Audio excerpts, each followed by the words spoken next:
to be honest, this is one of the most important things we're going to be discussing right now. So, because we've seen what's worked, and we've obviously seen what hasn't worked over the years. So now it's this unique moment in time that we can either choose to do business as usual, which isn't working, or we can create a new model. And the cannabis industry has enough experts in it. It has enough people that understand the industry.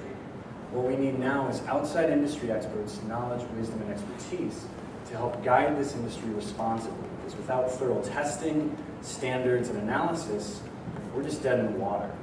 Because right now, essentially, we're following the Cole memo from 2013, the Wilkinson memo before that essentially said, if states follow 8 specific rules, that the federal government wouldn't intervene. Section 6 of that rule is essentially not being a public health and human safety violation. So right now, the industry, how it's going, as I was mentioning earlier this morning, the cannabis industry was safer 10 years ago than it is today. Namely because it was large-scale black market producers and medical producers that were in this industry. Now, with so much competition, increased efficiencies, 836 cultivators in Washington, almost 900 in Colorado, you got to keep the lights on. And in order to do that, sometimes we compromise, as industry people, our ethics. And then we'll maybe do things that aren't in the best interest of our clients, of our consumers, or the industry in mass.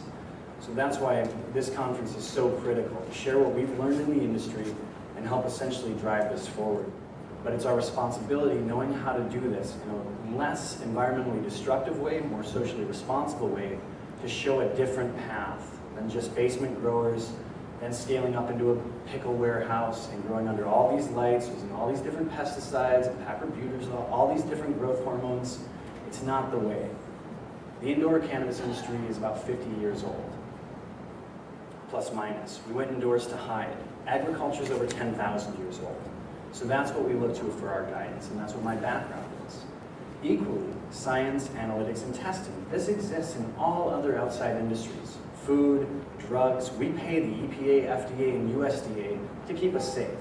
They have regulations for all these other products, including tobacco, which has paralysis studies to know what happens when something's burned and inhaled, because it's very different if I put something on my skin compared to ingesting it or inhaling it.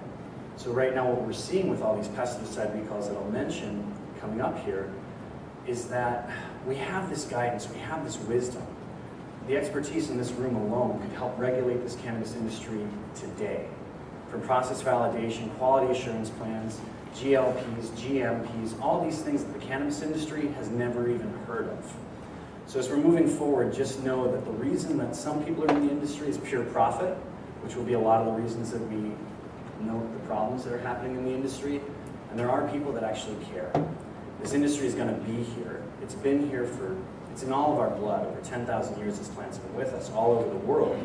So now it's just a matter of how do we bring this responsibly forward out of the closet and into the sunlight, which is, something that plants really, really appreciate.